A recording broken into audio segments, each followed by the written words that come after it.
Captain Sarah Chen stood at the bridge of the UES Mercy, her eyes fixed on the holographic display showing an anomalous signal cutting through the void of space. The exploration vessel had been mapping the outer reaches of the Carina arm when they detected it, a pattern too regular to be natural, too desperate to ignore. Analysis complete, Captain. Lieutenant Rodriguez reported from his station. It's definitely an artificial signal. Encryption patterns suggest it's a distress beacon, but nothing matching known configurations in our database. Sarah's fingers drummed against the armrest of her command chair. First contact scenarios were delicate enough without lives hanging in the balance. How long has it been broadcasting? Based on signal degradation, approximately 72 hours, Rodriguez answered.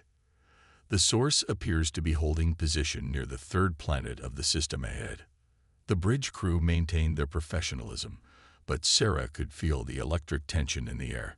Humanity had encountered signs of alien civilization before. Ruins, artifacts, abandoned outposts, but never living beings. Never like this. All stations, sound off, Sarah ordered. I want status reports before we proceed. Engineering reports all systems optimal. Chief Engineer Patel's voice came through clear. We can push the engines to 110% if needed. Medical bay prepped for potential xenobiological contact. Dr. Watson confirmed. Isolation protocols in place. Security teams standing by. Lieutenant Commander Jackson added. Defense systems at ready status. Sarah nodded, taking in the information. Take us in, helm. Full sensor sweep. Let's see what we're dealing with. The Mercy glided forward, its advanced sensors probing the darkness ahead. As they drew closer, the source of the signal became visible. A massive vessel, easily 3 times the size of the Mercy, drifting in a controlled orbit around the rust-colored planet below. Multiple hull breaches detected, Rodriguez reported, his voice tightening. Life support systems failing across most sections. I'm reading. Hundreds of life signs, Captain. Weak, but present. Sarah leaned forward, studying the alien ship's configuration. The design was organic, almost crystalline, with what appeared to be massive energy collection arrays now cracked and dark. Any signs of what caused the damage? Her question was answered by a flash of light from the planet's far side. 3 vessels emerged, their hulls black and angular, a stark contrast to the damaged ship's flowing lines.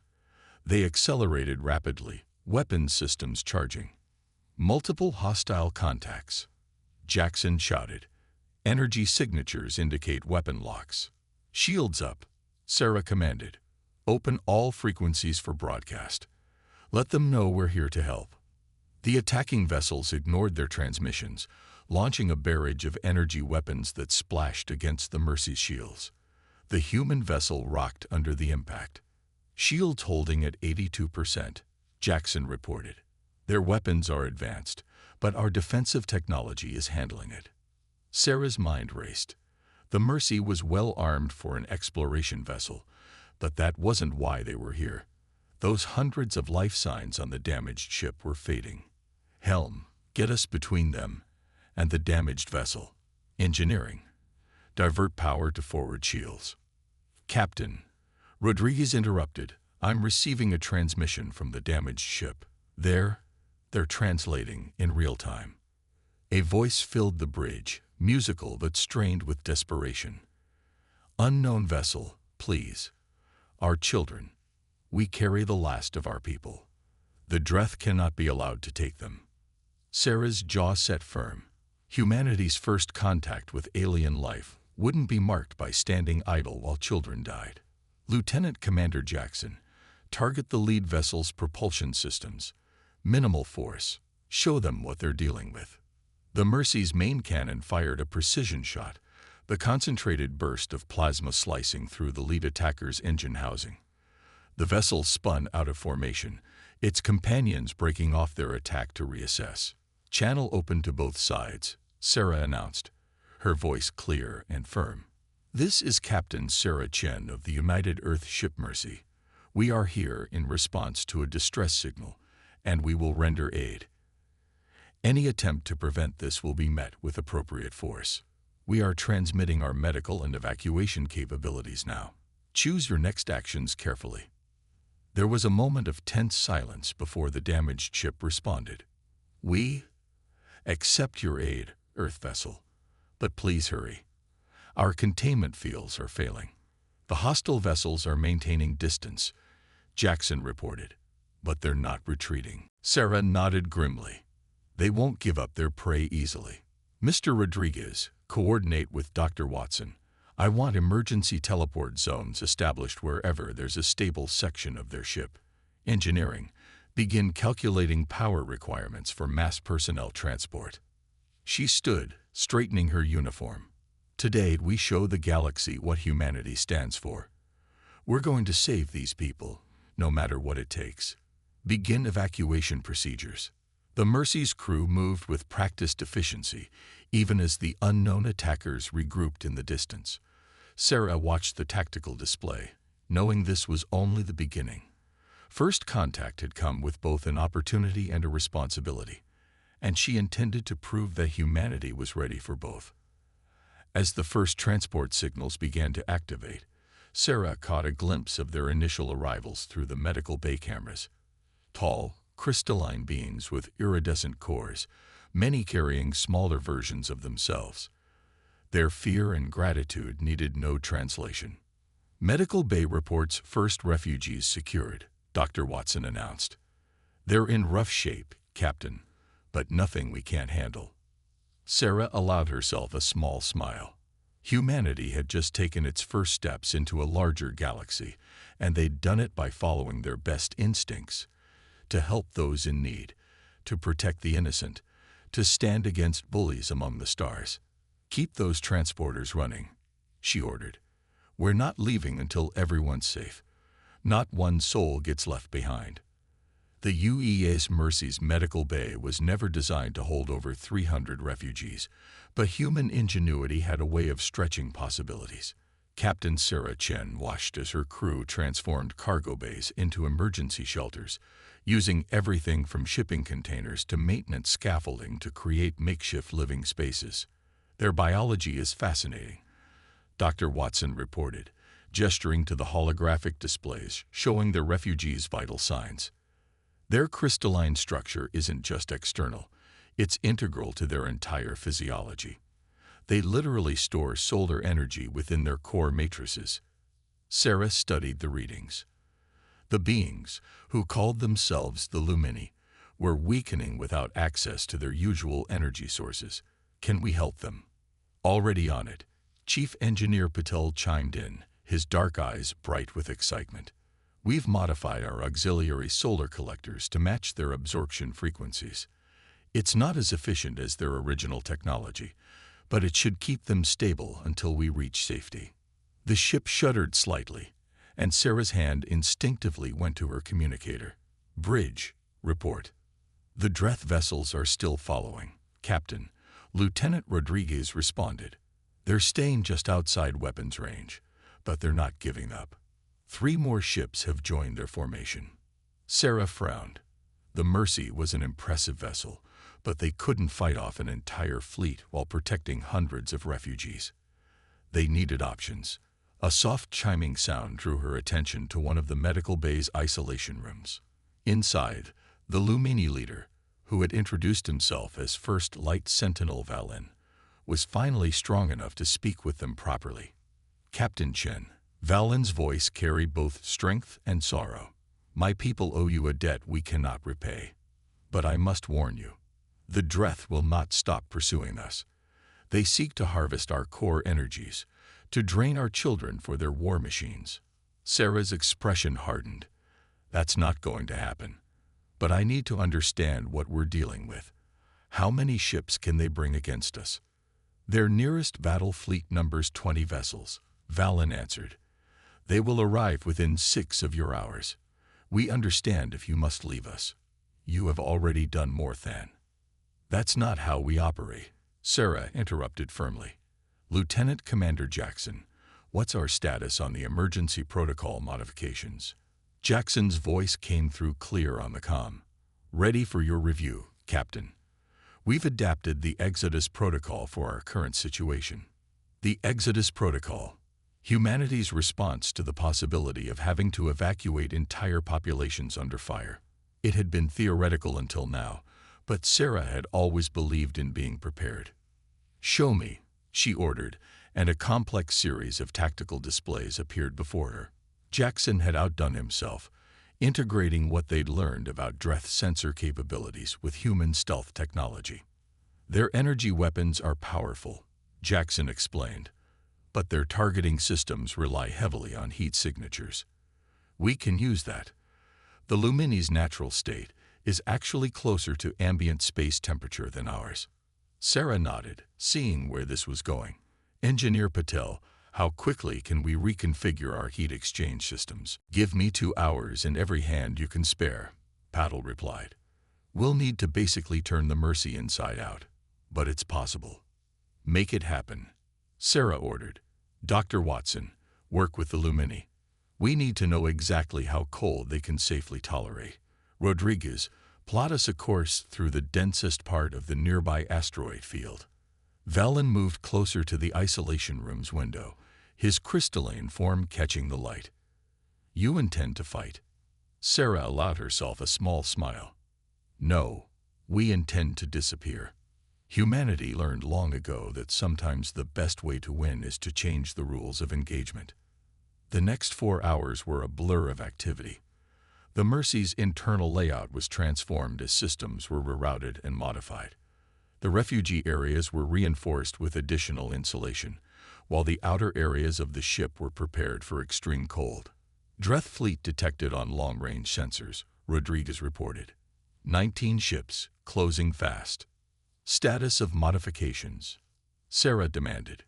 "Heat exchangers reconfigured," Patel confirmed. "We can drop our external temperature to near vacuum levels on your command."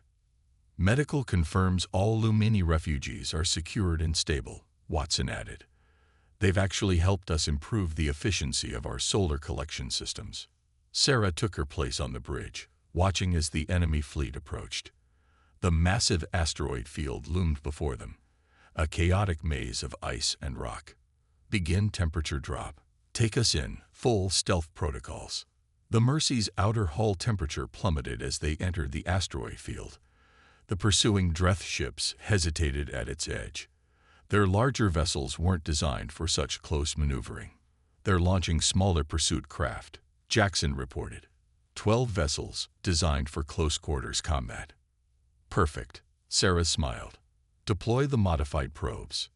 Dozens of small devices shot out from the Mercy, each one carrying a piece of their heat signature, creating a complex web of false readings throughout the asteroid field. The Dreth pursuit craft scattered, chasing phantoms. "Plot a course through the field's center," Sarah ordered. "Nice and slow. Let the asteroid's natural radiation patterns mask our movements." For 3 tense hours, the Mercy wound its way through the field. The Lumini refugees watched in amazement as their human rescuers navigated the chaos with precision and patience, using natural phenomena and clever engineering to render themselves virtually invisible to their pursuers. When they finally emerged from the other side of the field, the Dreth fleet was nowhere in sight, still searching the maze they'd left behind. "Plot a course to the nearest human outpost," Sarah ordered. "Maximum speed once we're clear of the field's interference." Valen had been invited to the bridge to witness their escape. His crystalline form seemed to glow brighter with hope. "Your people are remarkable, Captain Chen. You turned our weakness into strength, our pursuers' power into their limitation." Sarah shook her head. "We just did what humans have always done, found a way to protect those who need protection. Your people are under Earth's protection now, and we protect our own." As the Mercy accelerated toward safety, Sarah knew this was just the beginning. Humanity had entered the galactic stage, not with conquest or colonization, but with compassion and ingenuity. The Lumini would need a new home, and the Dreth would certainly not give up their pursuit easily. But that was a problem for tomorrow. Today, they had saved hundreds of lives and shown the galaxy that humanity's first instinct wasn't to fight. It was to protect, to solve, to save. That, Sarah knew, would prove to be their greatest strength in the challenges to come. The tactical display aboard the UES Mercy painted a grim picture. 12 Dreth warships formed a blockade between them and their destination, the human colony of New Haven. Captain Sarah Chen studied the formation with narrowed eyes, noting how the enemy vessels had positioned themselves to cover every conventional approach vector. They'd done their homework, Lieutenant Commander Jackson observed. Those positions suggest they've studied human space combat tactics. The Dreth are thorough, Valen confirmed from his position near the bridge's science station. The Lumini leader had become a valuable advisor over the past week. They adapt quickly to new adversaries. Sarah watched as another set of scans came in. The Dreth ships were impressive. Their energy weapons and shields far exceeded human technology. But that wasn't what concerned her most. "Dr. Watson, status of our refugees." "Critical," came the response. "The modified solar collectors are helping, but the Lumini children are showing signs of energy depletion. They need a proper stellar radiation facility within 48 hours, and the only facility capable of handling their unique biology was on New Haven, behind that blockade." Sarah felt the weight of hundreds of lives pressing down on her shoulders. They'd come too far to fail now. "Chief Patel," she called out, "tell me about those shield modifications you were theorizing about." The engineer's face lit up on the communication screen. "The Lumini helped us understand something fascinating about their crystalline structure, Captain. They don't just store energy. They can redirect and refract it. We've been working on applying that principle to our shield systems. Can you make it work?" "Maybe," Patel replied. "But we'd need a massive energy source to power it, more than our engines can safely generate." Sarah's eyes drifted to the system's star. An idea began to form, the kind of crazy, uniquely human idea that had saved their species countless times before. "Valen," she turned to the Lumini leader, "your people can process stellar energy directly, correct? Could you theoretically help channel it through our ship's systems?" The crystalline being's core pulsed with understanding. "You propose to use us as living conduits. It has never been attempted with technology like yours. But yes, it might be possible." "Captain," Jackson interrupted, "the Dreth are adjusting their formation. Long-range sensors indicate 5 more vessels approaching." Sarah straightened in her chair. "We don't have time for extensive testing. Here's the plan. We're going to slingshot around the star, using its gravity and radiation to mask our approach. Engineer Patel, work with the Lumini to integrate their energy channeling abilities into our shield grid. Dr. Watson, prepare your patients. This will be dangerous for them." The next 6 hours were a carefully choreographed dance of preparation. The Mercy's shield systems were modified, with crystalline interfaces installed at key points throughout the grid. Volunteer Lumini adults were positioned at these interfaces, ready to channel the stellar energy that would soon flood the ship's systems. "Dreth reinforcements have arrived," Rodriguez reported. 17 ships total now in blocking formation. "Time to show them something new," Sarah responded. "Take us in.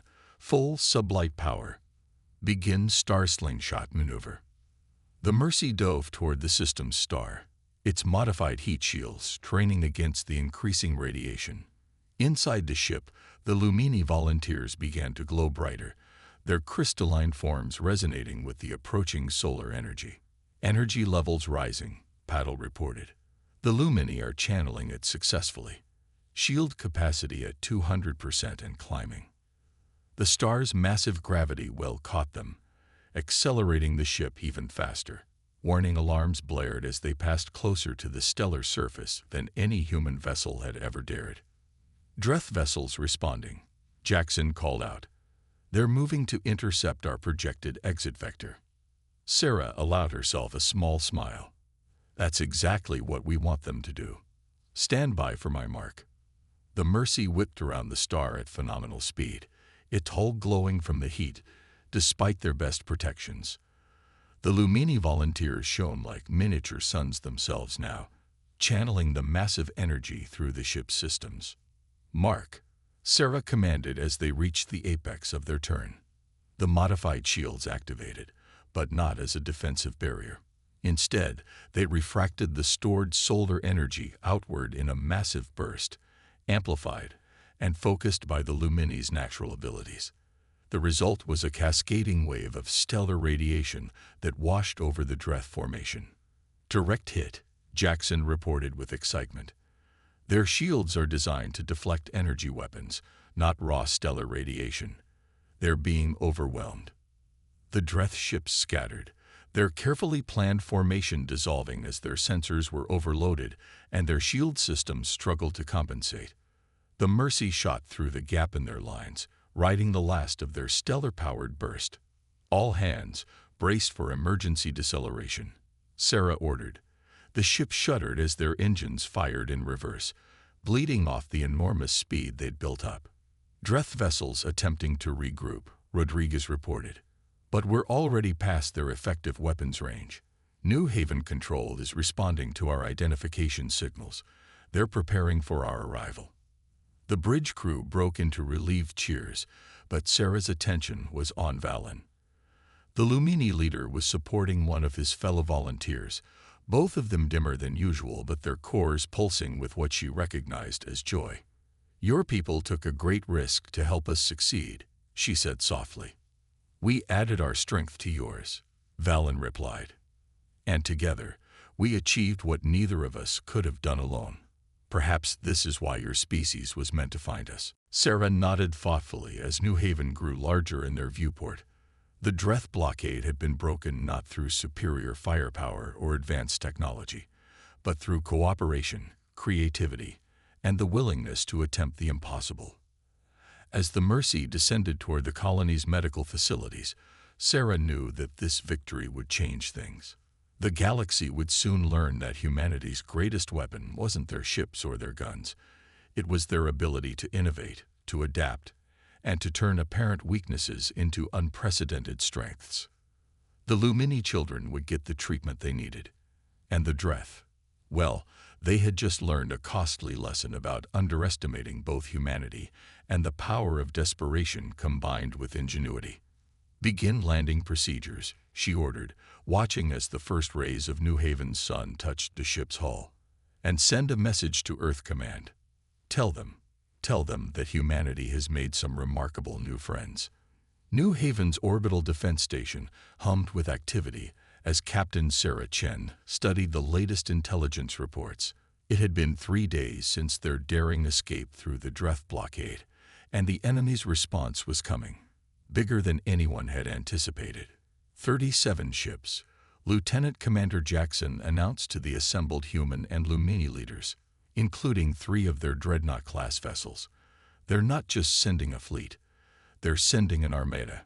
The holographic display showed the approaching Dreth force in stark detail.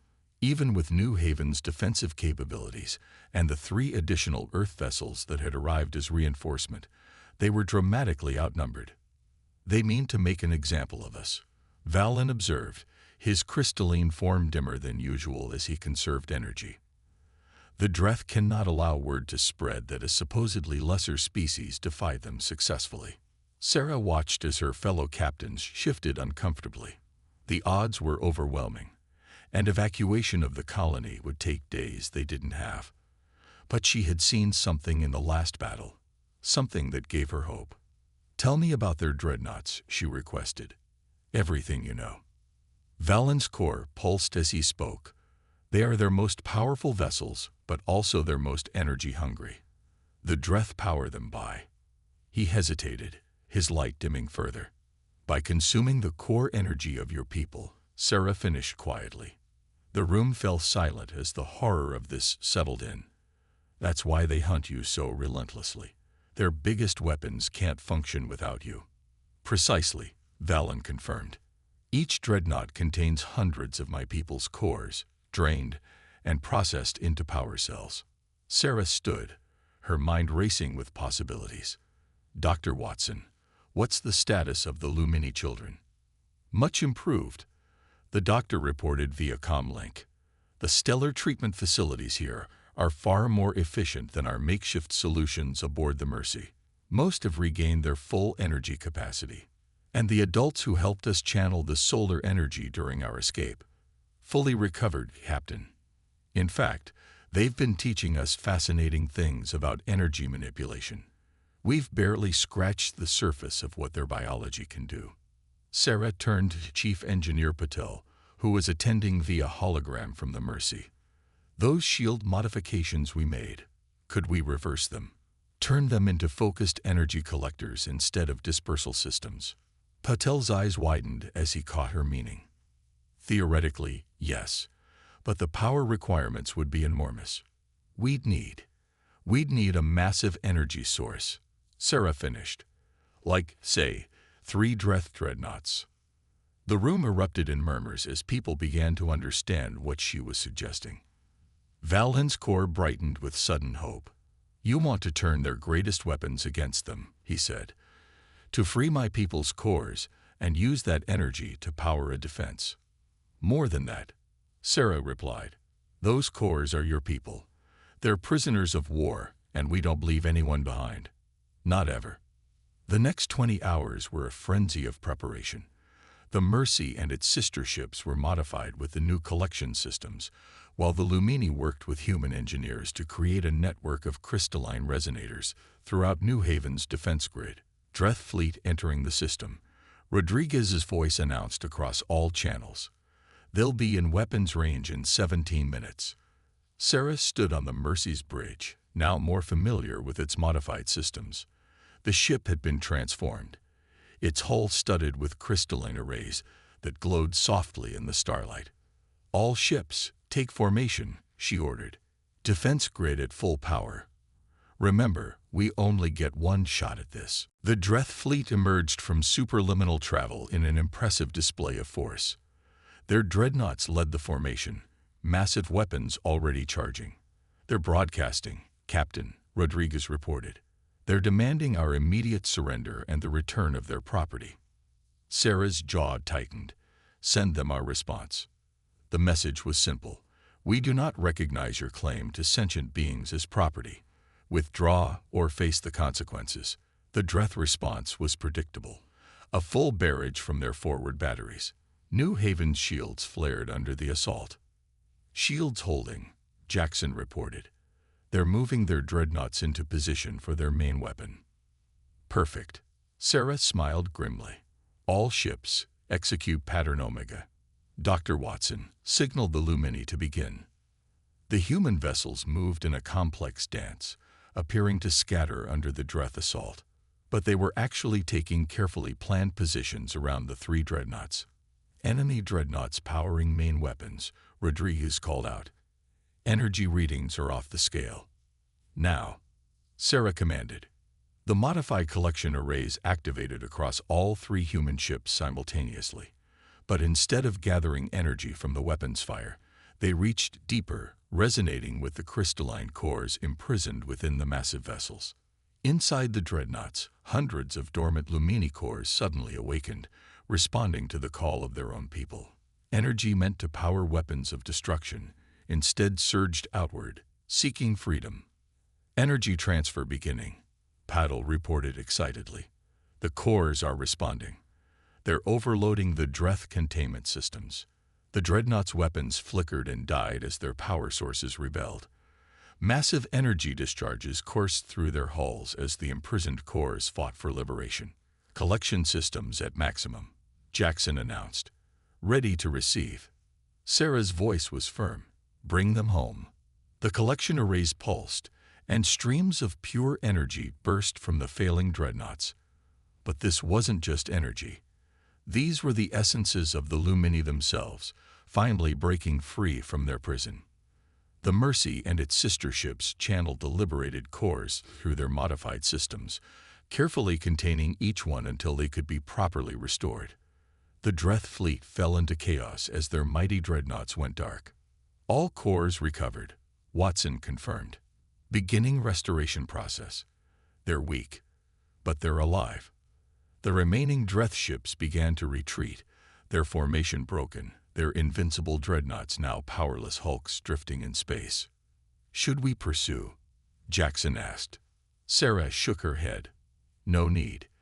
They just learned something far more valuable than any tactical lesson. She turned to Valen, who was glowing brighter than she'd ever seen. They learned that humanity doesn't recognize the right of anyone to enslave others, and will fight with everything we have to prove it. As the Dreth fleet disappeared into the darkness of space, Sarah knew this wouldn't be the end. But today, they had done more than win a battle. They had shown the galaxy that humanity's greatest strength wasn't in their weapons or technology. It was in their unshakable belief that every life had value, and that no one should ever be left behind. The rescued Lumini cores were already being transferred to New Haven's facilities, where they would be restored to their physical forms. It would take time, but they would live again, and they would remember that when all seemed lost, humanity had reached across the stars to save them. 1 month after the Battle of New Haven, Captain Sarah Chen stood in the colony's newly constructed stellar garden, watching as the restored Lumini gathered to celebrate their rebirth. The crystalline beings glowed with health, their cores pulsing in harmony as they absorbed the carefully calibrated radiation from the specialized emitters human engineers had designed. "Hard to believe these are the same people we rescued," Dr. Watson remarked, standing beside her. "Especially the ones we recovered from the dreadnoughts. Their resilience is remarkable." Sarah nodded, her attention drawn to a group of Lumini children playing with human kids. The children had created a game involving light patterns, each species fascinated by the other's unique abilities and perspectives. Captain Chen, Valen approached, his form radiant with vitality. "The Council of First Light has completed their deliberations. Would you join us?" The council chamber was a marvel of human and Lumini engineering.